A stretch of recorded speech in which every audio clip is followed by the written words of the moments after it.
There it is, folks, working like a champ. Look at that thing. Look at that power on the spray. 3/4 horsepower. Check it out, 32 PSI. But I've got a drain hole on that main PVC 40 line, so definitely takes a little out of the juice there, but that thing's spraying like a big dog. It's gonna last me a while. I love it. Okay, we're in the tank here. Try to get a good shot of it here.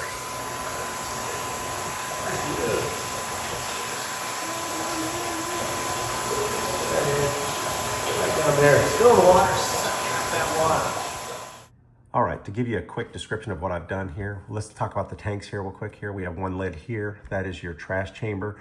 This lid right here goes to your aeration chamber, which is this pump right here, this little aerating pump here that pumps air into the system and churns up the tank.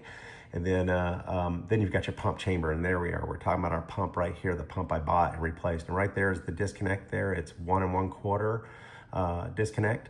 And just make sure that you have your floats here. Your float, this is your main float.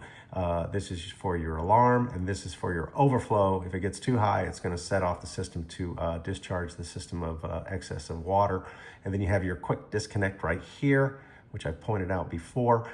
Make sure you disconnect that and pull it up, and just make sure you know where your tie straps are, so you're gonna have to cut them and then replace them, because you're gonna have to pull that cord and put a new cord in for that. I had to splice my cord because I cannot find my box underground anywhere.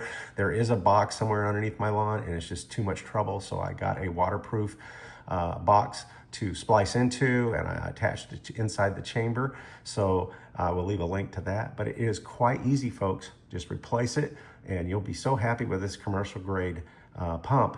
And I'm gonna talk about it in just a minute here. Check it out. So anyway, here is the pump I ordered through Amazon. It is the WASSERMANN 4-inch septic pump water submersible effluent. And it's commercial grade. So that's the reason why I went that route. They say don't get the highly powered one, but this has worked out like a champ for me, and I think it's gonna last me for years to come.